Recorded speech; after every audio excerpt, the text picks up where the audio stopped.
Hello friend. I hope आप सभी अच्छे होंगे और मस्त होंगे। तो दोस्तों, हमने हिंदी व्याकरण सामान्य ज्ञान का पार्ट 27 अपलोड कर दिया है। पार्ट 28 है। अगर आपने हमारे पहले वीडियो नहीं देखे तो आप हमारे चैनल की प्लेलिस्ट में जाइए, वहाँ पर आपको सारे वीडियो मिल जाएंगे। आप एक एक करके सभी वीडियो देख सकते हैं। हिंदी व्याकरण सामान्य ज्ञान एमसीक्यू के नाम से मिल जाएगी। ठीक है, चलिए स्टार्ट करते हैं। क्वेश्चन है, शांति दूत में कौन सा समास है? आपको बताना है कि शांति दूत में कौन सा समास है। ठीक है, बहुब्री समास, तत्पुरुष समास या तुरंत समास या कर्मधारय समास। ठीक है, तो शांति दूत में आपको समास समास बताना कौन सा, तो इसका राइट आंसर हो जाएगा ऑप्शन नंबर बी, तत्पुरुष समास हो जाएगा। शांति दूत में कौन सा समास हो जाएगा? तत्पुरुष हो जाएगा। नेक्स्ट क्वेश्चन है, दुर्भीष में समास है। आपको बताना है दुर्भीष में समास कौन सा हो जाएगा? बहुब्री समास, कर्मधारय समास, तुरंत समास या तत्पुरुष समास हो जाएगा। ठीक है, दुर्भीष में समास आपको बताना, तो इसका राइट आंसर हो जाएगा ऑप्शन नंबर ए, बहुब्री समास हो जाएगा। ठीक है जी, याद रखना है। चलिए नेक्स्ट क्वेश्चन है, दुपट्टा। दुपट्टा में कौन सा समास है? आपको बताना है दुपट्टा में कौन सा समास है? बहुब्री, द्वंद्व, कर्मधारय या द्विगु समास है। ठीक है, दुपट्टा में आपको बताना है। तो जब भी हमने आपको बताया कि किसी शब्द में संख्या आया स्टार्टिंग में, तो वहाँ पे कौन सा समास होता है? वहाँ पे होता है द्विगु समास होता है जी, आपको याद रखने से। दुपट्टा में दो आ रहा है, ठीक है, स्टार्टिंग में, तो वहाँ पे कौन सा समास हो जाएगा? द्विगु समास हो जाएगा जी, याद रखना है। चलिए नेक्स्ट है, संदेह शनि मधुबन कूप भरे में कौन सा अलंकार है? संदेह शनि मधुबन कूप भरे में अलंकार बताना। तो अतिशयोक्ति अलंकार है, अनियोगित अलंकार है, वक्रोक्ति अलंकार है या रूपक अलंकार है। ठीक है, तो संदेह शनि मधुबन कूप भरे में कौन सा अलंकार है? तो अतिशयोक्ति अलंकार हो जाएगा। ठीक है, ऑप्शन नंबर 8 राइट आंसर हो जाएगा। चलिए नेक्स्ट क्वेश्चन है, यहाँ पे आता है, वीर या आला किस जाति का छंद है? आपको बताना है वीर या आला किस जाति का छंद है? मुक्त है या वर्णिक है या मात्रिक है या इनमें से कोई नहीं? ठीक है, तो ये आपको बताना है। तो इसका राइट आंसर हो जाएगा ऑप्शन नंबर बी, वर्णिक हो जाएगा। ठीक है, तो याद रखना है, तो वीर या आला किस जाति का छंद हो जाएगा? वर्णिक हो जाएगा। नेक्स्ट है, बीभत्स रस का स्थायी भाव क्या है? बीभत्स रस का स्थायी भाव आपको बताना है, शोक, निर्वेद, भय या घृणा। तो बीभत्स रस का स्थायी भाव क्या होता है? घृणा होता है। तो option number D right answer हो जाएगा। ठीक है, बीभत्स रस का स्थायी भाव होता है घृणा होता है। चलिए नेक्स्ट क्वेश्चन है, क्रोध किस रस का स्थायी भाव है? आपको बताना है क्रोध रस का स्थायी भाव कौन सा है? बीभत्स का, वीर का, भयानक का, रोध का। तो रौद्र रस का स्थायी भाव क्या होता है? क्रोध होता है। ठीक है, तो रौद्र रस का स्थायी भाव होता है क्रोध होता है। Option number D right answer हो जाएगा। नेक्स्ट है, हिंदी साहित्य का नौवां रस कौन सा है? आपको बताना है कि हिंदी साहित्य का नौवां रस कौन सा है? तो ये बात चल हो जाएगा, भक्ति, शांति या करुण।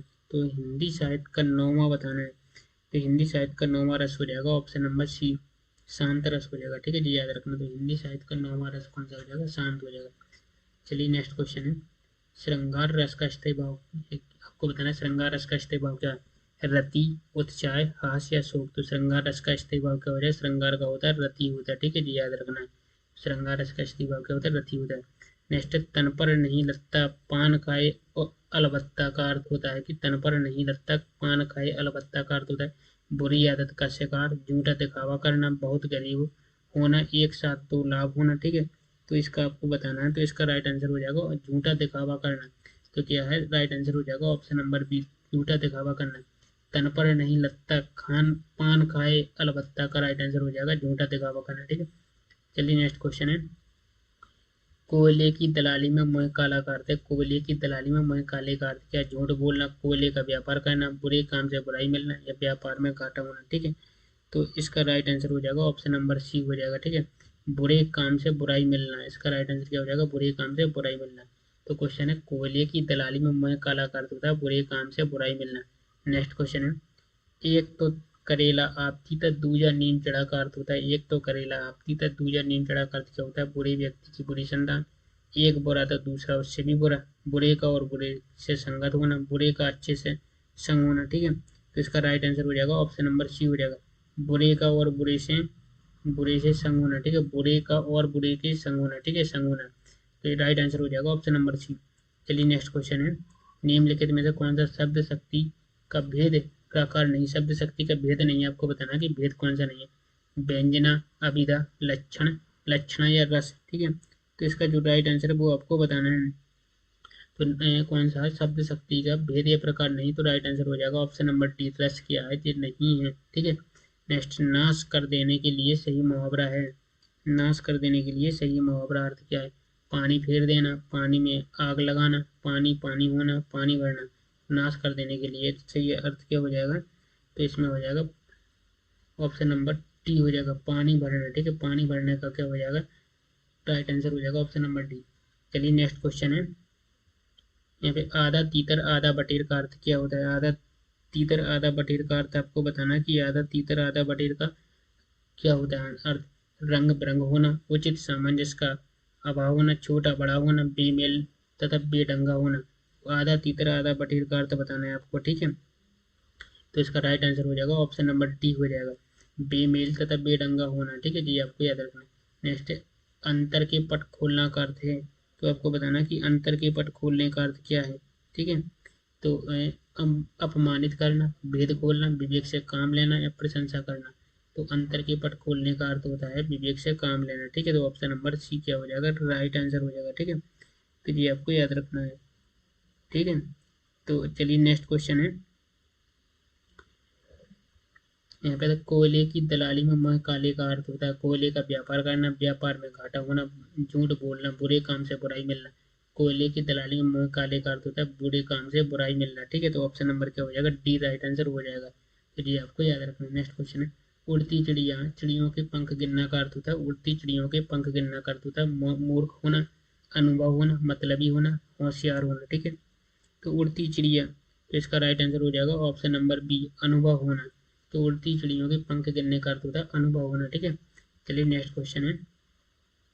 कोई इरघाट तो कोई वीरघाट का अर्थ होता है, कोई इरघाट तो कोई वीरघाट का अर्थ क्या होता है? तालमेल ना होना, बार बार कथन बदलना, बहुत चालाक होना, तितर बितर होना, ठीक है। तो इसका आपको बताना कोई इरघाट तो कोई वीरघाट, तो इसका राइट आंसर हो जाएगा तालमेल ना होना, ठीक है। तो ऑप्शन नंबर ए क्या हो जाएगा? राइट आंसर हो जाएगा। नेक्स्ट है हंसिए के ब्याह में कुर्फी का गीत का अर्थ क्या होता है? शादी का गीत गाना, असंगत बातें करना, निश्चित निचले स्तर का कार्य करना, जश्न मनाना, ठीक है। तो इसका राइट आंसर आपको बताना है, तो इसका राइट आंसर हो जाएगा ऑप्शन नंबर बी, असंगत बातें करना, ठीक है। तो हंसिए के ब्याह में कुर्फी का गीत का अर्थ होता है कि असंगत बातें करना, राइट आंसर हो जाएगा ऑप्शन नंबर बी। चलिए नेक्स्ट क्वेश्चन है। अंगूठी का नग होने का अर्थ होता है, अंगूठी का नग होने का अर्थ क्या होता है? बहुत प्रिय, बहुत सुंदर, अनुरूप, जुड़ा होना या छिपा हुआ होना, ठीक है। तो अंगूठी, ठीक, तो इसका आपको बताना है कि अंगूठी का नग होने का अर्थ क्या हो जाएगा, ठीक है। तो इसका राइट आंसर हो जाएगा ऑप्शन नंबर सी, अनुरूप जुड़ा होना, ठीक है क्या? अनुरूप जुड़ा होना, ये आपको याद रखना। नेक्स्ट डपोर पंख, डपोर शंख का अर्थ है, तो डपोर शंख का अर्थ क्या? डपोर शंख का अर्थ होता है विख्यात होना, कांपने लगन, बेवकूफ होना, सब संबंध छोड़ देना, ठीक है। तो इसका राइट आंसर हो जाएगा ऑप्शन नंबर सी हो जाएगा, बेवकूफ हो जाएगा, ठीक है। तो बेवकूफ राइट आंसर हो जाएगा। चलिए नेक्स्ट क्वेश्चन है कि राम नाम जपना पराया माल अपना का अर्थ क्या होता है? कि राम नाम जपना पराया माल का अपना का अर्थ क्या होता है, ठीक है। ये आपको बताना है। तो इसके आपके पास चार ऑप्शन है। तो सर्वज्ञ होना, धोखे से धन जमा करना, दूसरों से सहानुभूति रखना, दान करना, ठीक है। तो राम नाम जपना, तो इसका राइट आंसर हो जाएगा ऑप्शन नंबर बी, धोखे से धन जमा करना, धोखे से धन जमा करना हो जाएगा राइट आंसर। राम नाम जपना पराया माल अपना, ठीक है। नेक्स्ट है समुद्र मंथन करना का अर्थ होता है उद्देश्य को प्राप्त करना, घोर तप करना, ठीक है, दृढ़ प्रतिज्ञा करना, कठोर परिश्रम करना। तो समुद्र मंथन करने का अर्थ होता है कठोर परिश्रम करना, ठीक है। तो option number D right answer हो जाएगा। चलिए नेक्स्ट क्वेश्चन है।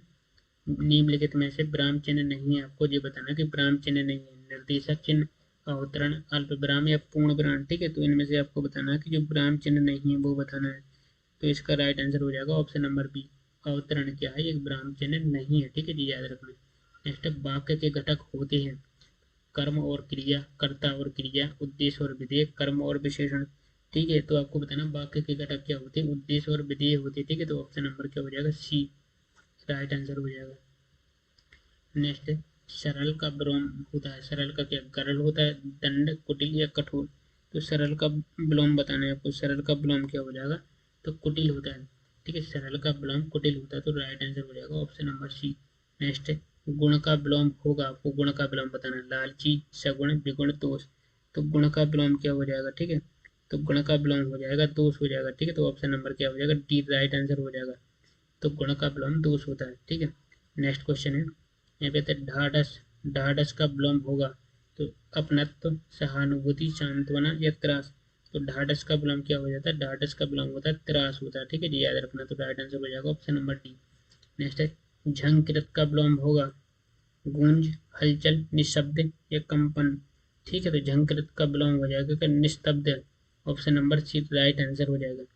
तो दोस्तों हमने इस वीडियो में टॉप 30 क्वेश्चन सॉल्व कराए हैं। अगर आपने सही सीखा और सही जानकारी मिली और आप पे कितने क्वेश्चन सही बने हैं, तो आपको एक कमेंट में बताना कि 30 में से कितने क्वेश्चन सही है, आपका स्कोर कितना है, ठीक है, और आपकी प्रिपरेशन कितनी अच्छी चल रही है। और दोस्तों, अगर आपने इस वीडियो को अपने दोस्तों तक शेयर नहीं किया तो शेयर जरूर करना। और अगर इस चैनल को सब्सक्राइब नहीं किया है और पहली बार देख रहे हैं इस वीडियो को या इस चैनल पर आए हैं, तो आपने अभी तक इस चैनल को सब्सक्राइब नहीं किया है तो कर लें, क्योंकि आपकी एक सब्सक्राइब और लाइक से मुझे क्या सपोर्ट मिलता है, ठीक है, मोटिवेशन मिलता है, जिससे कि मैं आपके लिए बेस्ट से बेस्ट कंटेंट प्रोवाइड कर सकता हूँ। तो दोस्तों, इस वीडियो को ज़्यादा से ज़्यादा शेयर जरूर करना अपने दोस्तों के पास, ठीक है। तो दोस्त, मिलते हैं नेक्स्ट वीडियो। जब तक के लिए थैंक यू सो मच।